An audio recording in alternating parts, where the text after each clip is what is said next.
All right. Welcome everyone to Paldea and Pokemon Association's first rendition of Weekly Heat. Totally not stolen from VBL, but we are going to be featuring a bunch of really fun sets and games from the last week, our opening week of the season, and we are joined by none other than our reigning champion, Jabba, who's going to be our co-host this week. Go ahead and say hi. Hello, everyone, and thank you, Jolteon, for inviting me in this. It's very exciting to start this off. Yeah, really excited just to have him. I know he's not playing this season, but we'll definitely see him again in future seasons, and I'm sure he's gonna really enjoy watching this really exciting start to season 6. And if you guys are wondering oops, let's go back a couple slides, what this crazy little creature is in the bottom left corner of our interest screen. I was trying to get some art for our weekly heat, and that is supposed to be a Wooper generated by AI art. That clearly is not a Wooper, but I thought it was a really funny image. So that's going to be our mascot for Weekly Heat moving forward, at least for this season. But if anyone out there has some graphic design experience and wants to make us a Weekly Heat logo, feel free to do so. Anyways, we're just going to move on to some spotlights. Our first spotlight is going to be a specific Pokemon, which was Lux's Choice Specs Comfy. And this thing put in some massive work. I have the replay right here, but we're just going to pull this up real quick. And this thing was just wild. Comfy with Triage is really, really cool. And I just remember in power rankings, I saw this on Lux's team. And I think this thing just really fits the team well. What do you think about this, Java? I was very surprised by this because, as we all know, Conf is known for being a support Pokemon. Yeah. Working out of an 82 special attack, you don't expect it to do much. So seeing a Terra Fairy and specs and actually carrying a game was a very genius play. Yeah, it really was. And if you look at the type chart from Cody's team, like a lot of weaknesses, and Fairy was definitely one of them. And like if you look at this team, 5 out of 6 members very weak. So Yeah. honestly, really, really smart planning by Lux. So yeah, we're just gonna replay the replay and just kind of talk about it as it goes, put it in slow mode. And yeah, we have Shake You Airlines and Get Laid on Lux's side, and Cody leads with the classic Miraidon lead just to get that terrain up, and he's got that discharge mode Discharge. with the Flygon if he really wants that. Really good synergy there. I think Cody's built a really, really scary team this season. Yeah, immediately just helping hand Terra Fairy's choice specs that thing onto the Miraidon, and that did a solid amount of damage even with the neutral hit. That almost did 50%. Exactly. But it was also a helping hand. So Exactly. But still, as a neutral hit, that's pretty impressive damage. And we see the Lumi's taking a bunch of damage as well. I really like that feint play from Cody, honestly, just to predict that to break protect. the sash, yeah. Yeah. But Obviously it didn't. I'm usually very perplexed when you don't lead a support Pokemon like Illumise and bring it from the back. I Yeah. think you're losing some of the momentum there. Yeah. I think Cody could definitely have opened this game off a little bit more like prepared with that prankster just out the gate, just to prevent maybe some of that initial like surprise factor. Obviously the Comfy was very, very surprising and very effective in this set. He won 2-0 against Cody. But yeah, you can just see how Eh, effective this really Yeah, and was. it's just cleaning house here. It went KO after KO without any problem. Yeah, so really, really fun set. I think that was a really fun gimmick that Lux leading to. But I think this thing's gonna be a really, really effective piece on Lux's team moving forward, just because it synergizes so well with the rest of his team. I'm like, we didn't even have to see Zamazenta like go into Yeah, action, exactly. and like the things it could do to support that, just really, really scary. Very good play. Yeah. Very well played. Well done, and congrats on being 1-0 to start the season, Lux. All right. We're gonna move on to another really fun set. This specific set was Cavern's Gengar, and I don't actually think we learned the last move on the Gengar. It might have been mentioned in chat. Do you remember if Cavern ever mentioned what that last move was on the Gengar? I I didn't see, even though I think I recommended you the Gengar because I was really surprised by it. I never got to see the fourth move, but you don't need it. It did so much work for him just with those three moves. Exactly, yeah. Really just a really well countered or a really good counter for Vaihan's Terapagos. And honestly, Vaihan had a chance to really win that first game, but I think just because he's able to get that Perish Song off, as we're going to see in the first replay, it really just made the difference to bring a comeback victory for Cavern. So I'm gonna turn this down to slow just so we can talk about it as we go. But yeah, like if we look back at this, like if he didn't have the Gengar prepared with that Perish Song, I think Vaihan just wins his first game. I think in general, I silently judge anyone who uses Focus Blast, but this was a brilliant call to have it there. Yeah, focus miss as we like to call it. Definitely a risky move to have, but honestly, in this case, it really worked out. And just Yeah, I guess. turn one immediately, we see a miss, and really, really tragic. So already off the back foot for Cavern, and Vaihan looking in a really strong spot just in this first game already. And I have to say, I'm a little bit biased toward Vaihan's team because I did build a lot of it with him. I helped him Oh, out really? a lot of it within prep. A lot of the transactions he made were advised by me. So if Vaihan doesn't do well with this team, it reflects bad on me. But we also have to remember this is Vaihan we're talking about. But we see Gengar already taking one hit. I'm not sure if the crit mattered there, but because Gengar can actually hit hard. Exactly. 130 special attack is no slouch at all. And on a team that has weaknesses to Gengar, like that is a very, very effective option for him. And the Perish Song going off, which is exactly what you need on a setup Pokemon like Yeah, that. exactly. I'm gonna pause it right here. We have Facade. I kind of forgot that was on Yeah, this yeah, that was very Tinglu. good. What a really cool tech just to predict that people Violet would want to burn the Tinglu and just be able to get a damaging option off. Like that did a solid amount of damage to him, assuming that's probably a Violite, and that still did what 61%. So that's really solid damage and a really good way to counter some of that damage negation. So really another really, really cool tech by Cavern.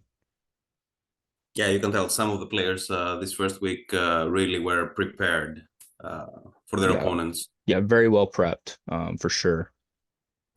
So we And they see can Vion just right assume that here. this Tinglu also have some ruination or something to deal with. Exactly.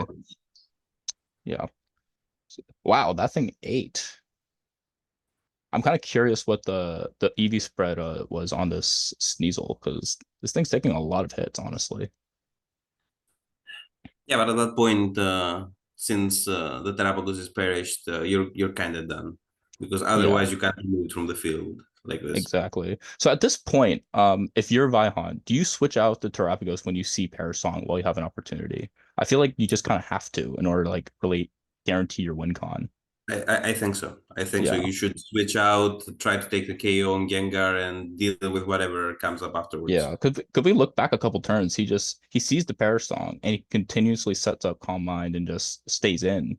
And he still has the opportunity to switch. And like when you have a Pokemon as strong as Terapagos, like I feel like you kind of have to like just make sure it doesn't die. And like he's got Cavern on the back foot at this point in the game. But I think not switching here at this point in the game is really what kind of did him in.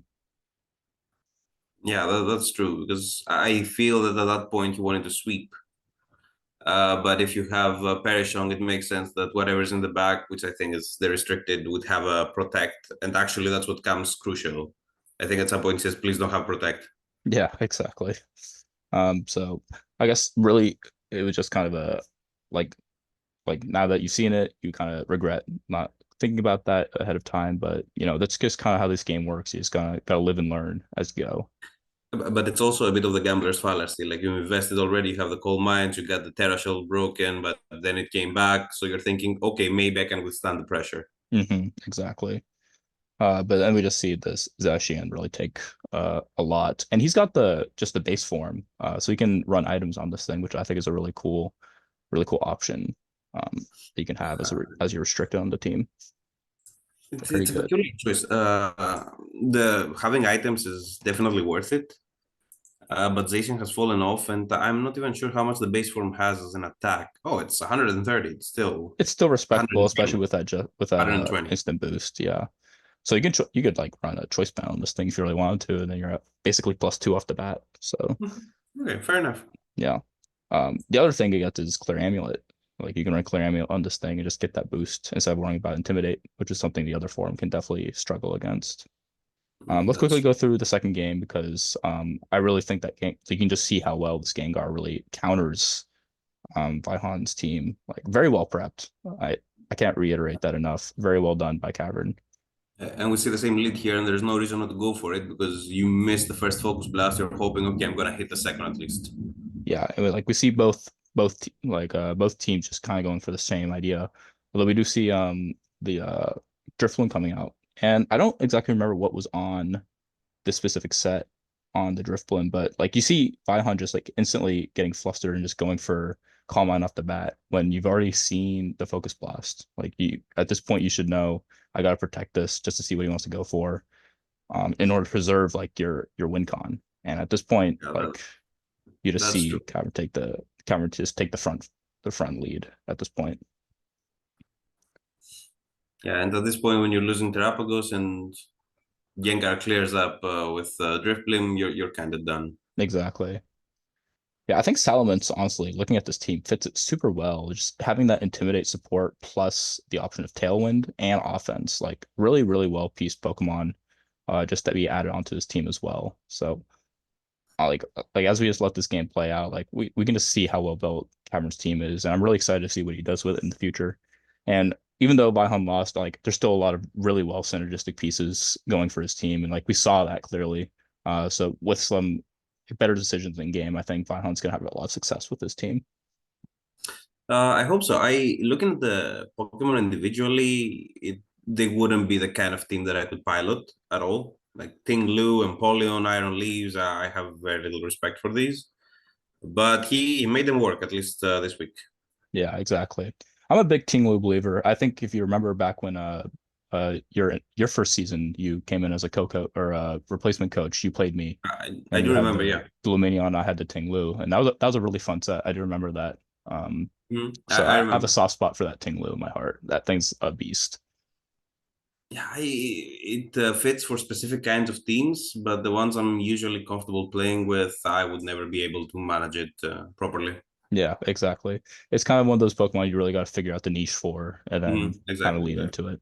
But yeah, very well done, my Cavern. Congrats on being 1-0 for your first week. So yeah, let's go ahead and move on to Swamp Skirt. We got Wotan's Choice Scarf Swampert, and this thing was awesome. It had 3 kills, no deaths in 2 games. You can almost count it as 4 kills when it took out its own Eternatus partner. But I think it partners really well with that Eternatus, honestly. 8-1 KD ratio between those two in just 2 games. And like Wotan had one strategy, it was Click Earthquake. Just let that thing go. So yeah, let's go look at this replay real quick. I only included one because you kind of get the idea of what happens. But honestly, Wotan really prepared well for what was clearly a trick room team that Jerry had, and he I think just prepared very well in order to play around that and use it to his advantage. So let's go ahead and we'll just play this at normal speed, just kind of make sure we're not running too far behind. But the Sash Ninetales, I think, really, really well prepared. Not getting greedy with having extra turns of Aurora Veil with the Light Clay, just scouting to make sure you don't get O-Code so you can get that Veil up. I'm not sure why Alumamola is coming here because usually you bring it for the White Guard variant, but you Hmm. also have that with Hariyama. And Exactly. Ternatus is not like it's one of those restricted that are based on spread attacks. So it's a bit Yeah. surprising. Yeah. Not entirely sure what the entire purpose of it was. Did it just have Helping Hand? I didn't actually see what it did. Just had, yeah, just Helping Hand. But you can see at this point, like King Gambit's behind a veil, like it can work under Trick Room. Eternatus is bulky, so it doesn't care about moving last. Like this is a very good setup for Wotan, and he's just playing out Trick Room, getting damage off bit by bit. He eats the facade, gets more damage off the Hariyama. Like it's just very well piloted at this point by Wotan. And it feels, I mean, you're facing a Trick Room team, but you also have solutions for Trick Room yourself. Like King Gambit is good Exactly. with Trick Room. In other weeks, Swampert can just run its normal speed instead of Scarf and Exactly. thrive under Trick Room. And there we see it. 3 kills, 1 turn Yeah, just by the Swampert. But yeah, really, really cool Swampert set. Definitely took Jerry off guard. And honestly, that's the perfect solution to be outside of Trick Room. Like he knew that Trick Room would eventually end, and you just send into Swampert and just took the super effective move. And yeah, Yeah. say la vie. That's how it goes. Actually inspired my VBL set this week. I used the Scarf Swampert and finally got my first win of the season after a rough start. So shout out Wotan for a very cool Swampert set. That's good, and it's actually very important to inspire yourself from other players that you see, or even from your own defeats. Yeah, most I definitely. think half the teams that I craft when I play in draft leagues are because I've lost to these Pokemon or specific decks, and I've learned that this is actually good to use. Yeah, exactly. Like when I got rocked by Excalibur a couple seasons ago on ladder, I was like, I really want to use this in draft. So I picked it up in VBL and I won VBL with it, like in my That's very first good. season. Super I fun have ways that you can do. I'm in another draft league with around 100 players per season, and I've been drafting Excalibur 2 seasons in a row because it just does insane amounts of damage with Icicle Spear and loaded dice. Yeah, no kidding. It's definitely my favorite Pokemon from this new generation. Really, really cool design, really cool moves. Really love that thing. So super Completely cool. agree. Yeah. But good job, Wotan. 1-0. And we are moving on. Awesome job by Wotan. So, our next two features are going to be our last two for the night. But we have our game of the week and our set of the week, our for full 2 to 3 game set we're going to be featuring. But our game of the week is going to be Electric versus Wally's game one, featuring Roar, Infernape, and a bunch of other crazy things going on. This was definitely hyped up a lot in the weekly Heat chat, so definitely had to feature this one. So let's go ahead and open this up real quick. And I'm actually going to play this in super slow mode just so me and Java can really get into the nitty gritty details of it as we play it. So I Um, really don't remember that much from this. yeah, so this was played today, I believe, if I'm not mistaken, within the last 24 hours. And so we see that Electric has the Solgaleo, which is really, really good with that full metal body ability, preventing any stat drops, and really good typing, Mm-hmm. solid attack, good bulk, and he's got that Wheezing plus Slacking mode to really take advantage of Slacking's really, really high bulk and attack.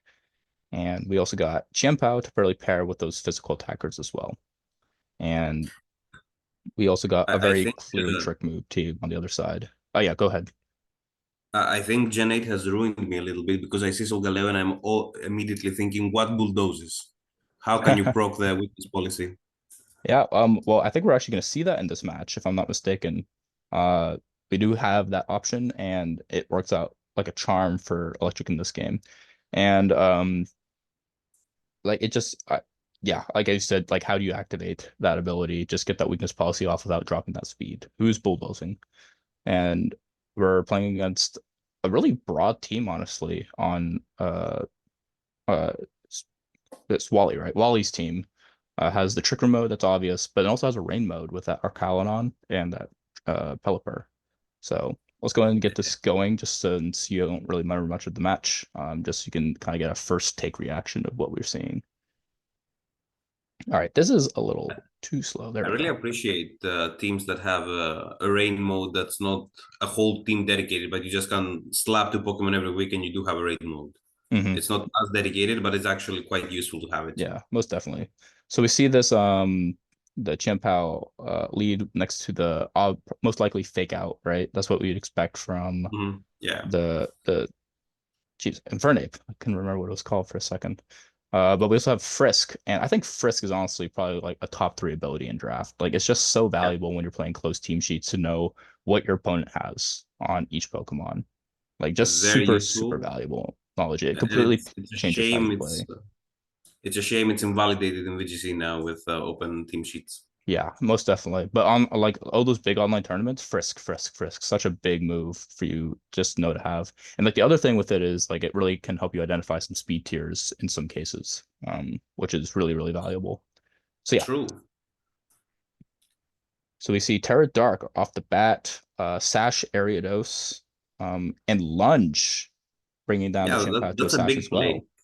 That's a Um, very big play.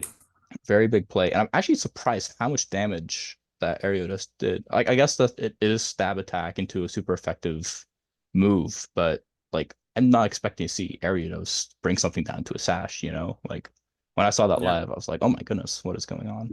But I'm wondering at this point, why not just fake out the Ariados and just take the KO? Because I'm pretty sure you can take the KO on the tree. Yeah, I think so too. I think crunch into the tree to prevent Trick Room is probably what you want to do, and then fake out if you have it into the area dose just to prevent it from doing any shenanigans. But yeah, you do get the Trick Room setter out of the arena, which is good, and you bring in the Calyrex. So let's go and take a The look other here. setter. Yes, and we see Protect, lunge into that, and that's still doing a lot of damage as well. Okay, so this is something I kind of forget. Roar goes through Protect. I don't know if Oh, it you knew does, yeah. that. I kind of like I think that in my back of my head I knew that, but like everyone's like kind of freaking out in chat, like, oh my gosh, you don't get protected by that. So he just gets the Trick Room setter out again for free. And now we're in a position where you can really get some damage off potentially. Yeah, this is very well played. And I think you don't see Roar because it's mostly used in singles and they don't have Protect there. Yeah. So I am curious right here why Sucker Punch came out instead of like Crunch, right? Because you're clearly faster than both of its Pokemon, right? Like, are you fearing Sucker Punch from the other side? Does Ariados get Sucker Punch? I don't actually know. That is no, that is peculiar indeed. Yeah, so this kind of prevents getting any damage into the camera up to this point, and you also lose your Chien-Pao. Um, so not entirely sure what the thinking was here, but we do get rid of the Ariados, and And it's now again, with the 1-1. Frisk, you see the weakness policy. Now you know what to Exactly. expect. And here comes the Yeah. bulldoze. So like you're saying, here's the Bolo setter, and honestly, really, really, really good Pokemon to have it on, right? A fast Pokemon that's not Yeah. stab, so it's not doing too much against you. Like I only did 20% against our Space Heater over here, and now you have weakness policy set up and the other side slowed down, which shouldn't matter too much since both Pokemon are pretty slow. But we do see Trevenant get a Drain Punch off. Really good Terra Water. I like Yeah. that a Why lot. wouldn't you go for Trick Room there at that point, though? Yeah, that is a good Revenue. point. Oh, he does. Okay, he does go for Trick Room there. So we do get Trick Room up, and at this point, is it too little, too late? Like it's really hard to get rid of Solgaleo, the blend Cleaver. Cleaver does a lot of damage to both Pokemon. Like you have to get rid of it, but can you? Is it too little, too late? You know? Yeah, I mean you're restricted. This is a very bad matchup towards Galeo anyway. So. Yeah. I do get a burn onto that, but I think at this point, Electric definitely has the upper hand here. One Pokemon left, and it's like what I All right, think that's even eight. killed. Yeah. Like at this point, I mean, if that killed, maybe yeah, with a boost, I think pretty much you can one hit KO Cleaver, right? yeah, I think so. I do think so. So that is a big live on the Solgaleo for sure, and definitely valuable in bringing this game to another set. But I do believe Wally actually does come back and win the next two games, so he does win the set 2-1 in the end. But we are not going to be focusing on that. Just really entertaining game for this first game with the roar of shenanigans. Really cool tech with bulldoze on the Infernape. Really like what Electric brought. So well done to both players. I remember on my the first time I played Draft League, and I was facing a Trick Room team, and I was trying to stop Trick Room, and I realized that Roar can actually do that, and I thought to myself, "Oh, I'm a genius!" So I was sharing it with a friend. I was like, "Oh yeah, everyone does that. What you didn't Everyone know?" knows that, yeah. Oh my Yeah, goodness. go The ahead. things that we learn when we're brand new. It's always so much fun. But yeah, well done to both of these players. I'm looking forward to seeing both these teams perform very well. I think Electric and Wally have very strong teams, and uh, regardless if you're 1-0 or 0-1 right now, it's just the first week. There's so many more games to be played. So Yeah. moving on to the next, right? Okay, to our final piece of the evening, we got a 3-game special against yours truly, Tux Mux versus Orange. And this set was crazy. We were seeing Life Orb Inferior and Trick Room, Ditto shenanigans, a lot of shenanigans with the disguise on the Zoroark Kasui. Like it's just a really fun set to watch, and I think it's definitely worthy of set of the week. Have you seen the set yet? I did, but I saw it late at night, so I don't remember that much from it. I Okay. remember Hyperior plays a big role. Yeah, awesome. All right. This is a really fun set, and I think it's gonna be a fun one to analyze. So let's go ahead and I'm just gonna open up all three replays right now, just so we have them. Oops, what happened there? Go back. There we go. And three. Oh, that's not three. There's three. Okay, so this one's one. Cooperate. Game one. This one's game two. Swap them. All right. I think we're good now. All right. So we see the side spam on Orange's side with the Mewtwo. And okay, I want to hear your thoughts. What do you think about Mewtwo as a restricted in this format? I think it was one of the cheapest ones, right? Yeah, I think it was not that much in comparison to others. I think 17.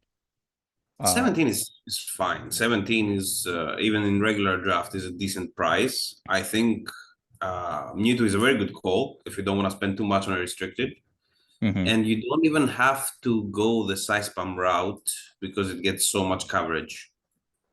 Yeah, I really respect it as a call to yeah. draft it. I think it's very diverse and has a ton of options. And then Tux is very big on this Ho-Oh. So I kind of want to see what he does with it in future weeks, but this week it definitely was a different Pokemon that was putting in the work, and it was not the Ho-Oh. Also, I'm a bit surprised that I see both the Psychic Terrain and the Tornadoes here. Yeah, kind of blocking your own prankster. I guess when you're off the ground, you can definitely just not worry about the you just get tailwind up is like I guess your primary focus. But yeah, kind of blocking your own prankster options. But yeah, so we see Hyper Voice Kind of Garganackle, also. obviously. I wonder what that could be, doing so much Yeah. damage to both of these Pokemon. And High Jump Kick doing some significant damage onto that Grimmsnarl. And the Full Surrender is also a nice tech to bring against this team. Hmm. Yeah, most definitely. And we see Wide Guard to prevent any more damage from Gargazark, whatever we want to call it right now. And now we have two Garganackles on the board. This is probably the craziest thing we'll see all day. The right amount. Oh yeah. So the illusions ended. We now see the Zoroark. Rhyperior is putting in a little bit of work in here, but And here uh you reveal that you didn't bring the restricted, which is very interesting because I think it's the first match in the whole season that this, like the first week this happened. yeah, really bold move. And Rhyperior takes out its own teammate. Seeing a lot of that this week. Self-inflicted earthquakes. And we see Grimmsnarl come back out. We get a false surrender for a little bit of chip. Body press doesn't It's a quite bit kill. too little, too late at this point. Exactly. And we get the Garganackle back up to healthy. And Tux pretty much has game one in the bag.